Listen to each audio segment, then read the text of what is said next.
दर्शकों, साधक अपने दुखों का निवारण करवाने के लिए न जाने कितने प्रयत्न करता है और जब उसे उन साधनाओं से कोई लाभ नहीं होता दिखाई देता तो वह धर्म गुरुओं के दरवाजे खटखटाता है। ऐसी ही एक कहानी है दिल्ली के रहने वाले सोमदत्त जी की। सोमदत्त जी परमात्मा प्राप्ति के लिए 30 साल राधा स्वामी पंथ से जुड़े रहे। उनके द्वारा बताई गई भक्ति साधना करते रहे, लेकिन फिर भी इन्हें कोई लाभ नहीं मिला। सोमदत्त जी शारीरिक रूप से और मानसिक रूप से पीड़ित हो चुके थे। इन्हें कोई भी आध्यात्मिक संतुष्टि नहीं मिल रही थी।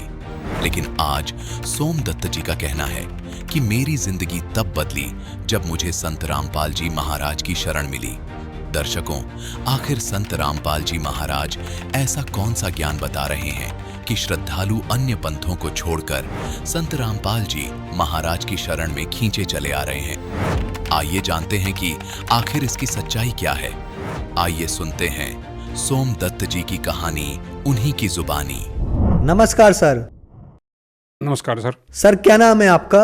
मेरा नाम सोमदत्त है जी। सर कहाँ से आए हैं आप? मैं साधनगर दिल्ली पालम से आया हूँ जी। सर संत रामपाल जी महाराज से नाम दीक्षा लेने से पहले आप क्या भक्ति साधनाएं करते थे? मैं संत रामपाल जी महाराज से नाम लेने से पहले ये राधा स्वामी सत्संग ब्यास की गद्दी है, वहाँ से दीक्षित था।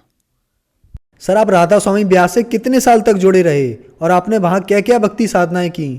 मैं वहाँ से करीब 30 साल राधा स्वामी जो गद्दी थी उसकी मैं दीक्षित रहा हूँ। और जैसे वो भक्ति बताया करते थे वैसे अपने मतलब दिल से करते भी थे, लेकिन कोई विशेष लाभ उसमें नहीं होता। वो उसमें 5 मंत्र देते थे, ज्योत निरंजन, ओंकार, रंकार, सोहंग और सतनाम, लेकिन उसका विशेष लाभ कोई नहीं मिला जी। बस करते रहे। फिर एक बार हमारी पत्नी को जो है पित्त की थैली में जैसे पथरी थी तो उसका बार बार दर्द उठता था। तो हम उसके इलाज के लिए काफ़ी मतलब वैद्यों से भी दिखाया, उधर भी दिखाया। डॉक्टरों का तो ये इलाज था कि इसका ऑपरेशन करवाना पड़ेगा, लेकिन पत्नी हमारी ऐसे थोड़ी कमज़ोर दिल की है, उसने कभी ऑपरेशन के लिए तैयारी अपनी करी नहीं। 31 मार्च 2005 की बात है। तो उस दिन मैंने छुट्टी कर रखी थी घर पे। तो पेपर ये जो हिंदुस्तान जो नवभारत टाइम्स है उसमें एक न्यूज़ आई थी। राधा स्वामी सत्संग के अंदर एक जो है सेवा के अंदर ट्रक जा रहा था, जिसके अंदर 62 टोटल उनके सेवादारी मतलब बैठे हुए थे, सेवा के लिए जा रहे थे। ब्यास जो गद्दी थी उनकी वहाँ पे अमृतसर के पास में जो ब्यास गद्दी है उनकी, वहाँ जैसे वो ब्यास पे पहुँचे, मेन जो जीटी रोड है अमृतसर की साइड से एक जो ट्रक लक्कड़ का भरा हुआ आ रहा था, इधर से ये सेवादार जो जा रहे थे। तो दोनों करीब होते हैं मेन रोड पर करीब 60-65 की तो स्पीड आम होती है जो है व्हीकल की। तो दोनों आपस में एकदम ऐसे भिड़ गए। तो जो लक्कड़ वाला जो था वो तो सब लक्कड़ ऐसे बिखर गए, और ये जो सेवादार जो जा रहे थे इनके भी जो है लाशें ऐसे बिखर गई जैसे बेर बिखर जाते हैं रोड के ऊपर। और उसमें से एक भी नहीं बचा था, इवन ड्राइवर भी वहीं ख़त्म हो गया था, 62 की 62 खत्म हो गई। और उसमें ज़्यादातर जो है ऐसे थे नौजवान लड़के, कोई 30 साल का था, कोई 35 साल का था, कोई 40 साल का था, हमारे जैसा बुजुर्ग कोई 60-65 का, उसमें कोई 1-2 ही था। अब परमात्मा की सेवा में जा रहे हैं वहाँ, और उसको परमात्मा समझते थे भाई चलो हमारी हर तरह की राहत मिलती है, भाई शारीरिक भी, मानसिक भी, जैसे भी आध्यात्मिक, लेकिन उसी के दर पे जा रहे हैं और वहीं जा कर के सारे ख़त्म हो गए। तो वो जैसे मैंने न्यूज़ उस दिन देखी, पढ़ी पेपर के अंदर, तो मुझे बहुत दुख हुआ, बहुत रोना आया। मैं सारा दिन रोता रहा और मुझे एक ही चीज़ उससे मतलब आभास हुआ कि भाई ये भगवान नहीं है, हम तो ऐसे ही जो है काल के चक्कर में कहीं फंसे हुए थे। मतलब ऐसी घृणा हो गई। उनका अप्रैल के अंदर फिर सत्संग था। अप्रैल के अंदर जो सत्संग होता उनका 3 दिन का राधा स्वामी पंथ का, तो वो डेट उनकी जैसे फिक्स थी, उसमें जाना था। मेरे पुराने साथी थे जैसे जाया करते थे उपदेशी राधा स्वामी पंथ से, उस दिन मैं नहीं गया, 3 दिन नहीं गया, मैं घर पे रहा। हालांकि छुट्टी भी थी, वो सेकंड सैटरडे पड़ता है उसमें 2 दिन का, तो 1 दिन की छुट्टी कर लेते थे, लेकिन मैं घर पे ही रहा, नहीं गया। तो उसका टेलीफोन आता है मेरे साथी का जो बिल्कुल निजी था, जिसको मैंने वहाँ से उपदेश भी दिलवाया था। वो कहने लगा ये आप सत्संग में आज नहीं आए, क्या बात हुई भाई साहब? मैंने कहा मुझे भाई ये तो काल का मार्ग है, ये तो भगवान नहीं है, यहाँ तो बहुत बड़ा धोखा हो रहा हमारे साथ में। मैं इसमें नहीं जानता, परमात्मा कहीं धरती पे होंगे तो उस परमात्मा की खोज करेंगे अब तो। ऐसा मैंने कह के उनको टाल दिया। वो नाराज़ होने लगा, कहता आपने इतने जीवों को जोड़ दिया, आप कैसे कर रहे हो, ये परमात्मा नहीं है। मगर आपने न्यूज़ देखा सुना था, अभी 31 मार्च की बात है, 31 मार्च 2005 में पेपर में नवभारत टाइम्स में आप पढ़ के देखना, आपके पास रखा होगा, तो 2-3 दिन पहले की बात है मुझे ये। और वो कहने लगे जी देखा था, लेकिन ये तो प्रारब्ध के अनुसार भुगतना ही पड़ता है। मुझे इसमें प्रारब्ध क्या करेगा बताओ? जब हम परमात्मा की शरण में जा रहे हैं, उसको भगवान मानते हैं, तो हमें इन दुखों से, कष्टों से भी राहत नहीं मिलती है, तो फिर क्या भक्ति करने का क्या फ़ायदा हमारा? यानी मेरे बिल्कुल घृणा हो गई जब तक मेरे को संत रामपाल जी महाराज से कोई मतलब किसी तरह का भी कोई मतलब भेद नहीं मिला था। तो फिर वो नाराज़ हो गए, कहने लगी ऐसे कैसे चलेगा, आपने तो इतने जो है इतने साल भक्ति करी, छोड़ दिया, काल के उल्टे आप ही काल के मार्ग में चले गए, हमें कह रहे हो काल का मार्ग बता रहे हो। मैं कोई जो कुछ भी है मैं तो ये जो है इधर झाँकूंगा भी नहीं। इसके बाद मैंने उनको स्पष्ट बोल दिया। तो सर आपने बताया कि आप राधा स्वामी डेरा ब्यास की 30 साल तक भक्ति करते रहे, लेकिन आपको बहुत बड़ा झटका लगा जब राधा स्वामी ब्यास की तरफ 62 लोग जा रहे थे और ब्यास के आउटर पर पहुंचते ही उनका एक्सीडेंट हुआ और वो 62 के 62 की मौत हो गई, जिससे आपको लगा कि राधा स्वामी डेरा ब्यास जो है वो असली भक्ति नहीं है बल्कि एक काल का मार्ग है, गलत भक्ति है। तो फिर संत रामपाल जी महाराज की शरण में आप कैसे आए?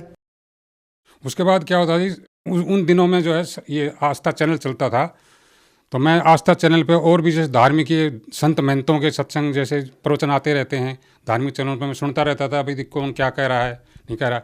तो वो जो खास कोई विशेष मुझे छोटी मोटी उनकी बातें कोई लगती थी वो नोट कर लेता था पेपर पे, लेकिन जो दिल से संतुष्टि नहीं हुई।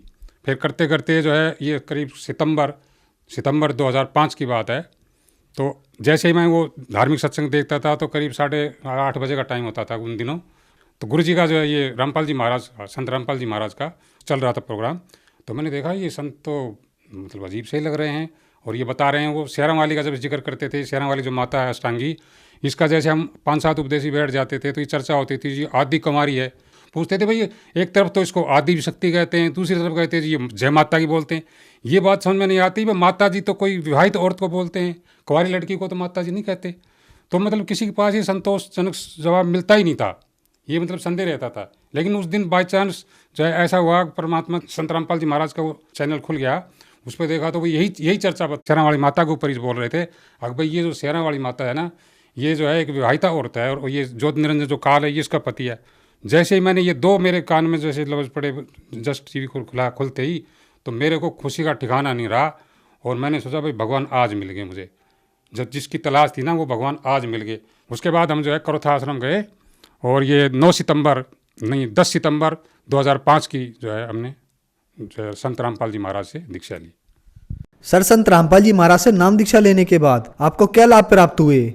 सबसे बड़ा लाभ तो सर ये हुआ कि जिस मतलब मोक्ष मार्ग जिसे कहते हैं भाई ये मनुष्य जन्म मोक्ष मार्ग के लिए मिला है, वो सबसे बड़ा फायदा है कि हमें मोक्ष मार्ग संत रामपाल जी महाराज की कृपा से हमें मिला और उसको जैसे उन्होंने बताया है उसी के अनुसार हम उसका अनुसरण कर रहे हैं।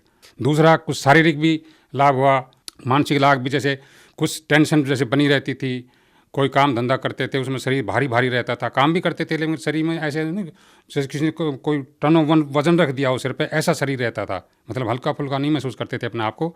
जैसे रामपाल जी महाराज से दीक्षा ली उसके बाद शरीर ऐसे एकदम हल्का फुल्का हो गया और एक तरह से मतलब अंदर खुशी सी मतलब छाई रहती है, कोई उदासी महसूस नहीं होती। जब हमने 10 अप्रैल 2005 को संत रामपाल जी महाराज से दीक्षा ली तो उस टाइम हमने कोई किसी प्रकार की भी प्रार्थना नहीं करी थी अलग से कि भाई ये हमारे पास ये कष्ट है, हमारे ऊपर ये कष्ट है जी दूर कर दो। तो पत्नी को जो है 13-14 साल से पित्त की थैली में पथरी थी और 13-14 साल से हमने डॉक्टरी इलाज भी करवाया, लेकिन उन्होंने डॉक्टरी इलाज में यही कहा था कि इसका ऑपरेशन के सिवाय और कोई चारा नहीं है। लेकिन जैसे ही हमने 9 सितंबर 2005 में जैसे ही संत रामपाल जी महाराज से दीक्षा ली, उसके तुरंत उसी क्षण से आज तक वो पित्त की थैली का दर्द बिल्कुल ही हमारी पत्नी को नहीं होता है। फिर उसके बाद उसको जीवन दान भी, मेरी पत्नी को जीवन दान भी 1-2 दफ़े मतलब परमात्मा ने दिया है। पहली दफ़े तो ये 24 अगस्त 2011 की बात है। उस समय जो है इसी वजह से शुगर की जैसे प्रॉब्लम ज़्यादा बढ़ जाती है तो मैंने उनको एडमिट करवा रखा था।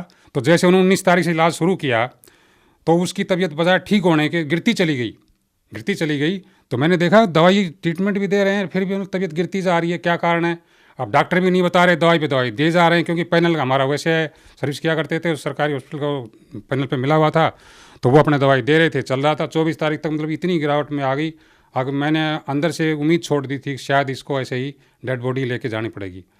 तो 24 तारीख को जैसे दिन की बात है, जैसे खाना हॉस्पिटल का आता है मरीज़ के लिए, मेरा अलग से जो है लड़की लेके आई थी, मैंने खाना अपना भी खा लिया, उसने भी खाना खा लिया था। तो वो आधे घंटे के लिए जैसे मरीज़ की आंख लग जाती है तो बेड पर जैसे सो गई थी, कुछ सो रही थी, कुछ अर्धचेतन अवस्था में थी। तो उसको एकदम से इतनी ज़बरदस्त हंसी आई, ज़ोर से खिलखिला के हंसी खूब। फिर मैंने सोचा कि इसकी आंख तो बंद है, खिलखिला के हंस रही है, क्या कारण है, चलो जब ये उठेगी तो पूछेंगे। तो जैसे ही वो आधे घंटे बाद उसकी आंख खुली तो मैंने पूछा कि क्या बात थी, तो बड़ी ज़बरदस्त ज़ोर से हंसी आई थी। तो वो कहती फिर वो दोबारा हंस पड़ी। फिर मैं वो बताओ क्या कारण था। तो वो कहती है बताऊँ असली बात क्या थी।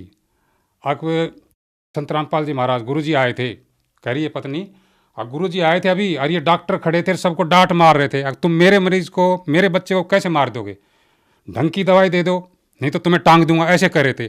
तब मुझे हंसी आ गई, इसलिए हंसी थी मैं। तो फिर मेरे को चलो ही तो परमात्मा ने दया कर दी, संत रामपाल जी महाराज की कृपा हो गई। अब तो मुझे उम्मीद है कि अब से उसको डेड बॉडी नहीं लेगा। मैंने अपने दिल में सोचा, उसको तो नहीं बताया। फिर जो है उसके बाद 2 घंटे बाद ऐसे डॉक्टर सर्वे पे आते हैं शाम को देखने के लिए, पूछते हैं मरीज़ को क्या हाल है। तो मैं उनसे डॉक्टर से फिर जो है डांट मार के कहने लगा, तुम्हें 5 दिन हो गया इस मरीज़ को रखे हुए और तुम दवाई दे रहे हो, एक जो है 1 पैसे का आराम नहीं नजर आ रहा इसको, क्या कारण है बताओ। वो कहने जी सर जी हम दवाई बढ़िया देंगे, ऐसी कोई बात नहीं है, दवाई तो अभी बढ़िया दे रहे हैं, बाकी दवाई बदल देते हैं। तो जैसे ही उन्होंने उसके बाद 2 घंटे बाद एक टेबलेट, कोई छोटी सी टेबलेट लाए और कोई सारी दवाइयाँ बंद कर दी, जो 3-4 तरह के इंजेक्शन थे वो भी बंद कर दिए।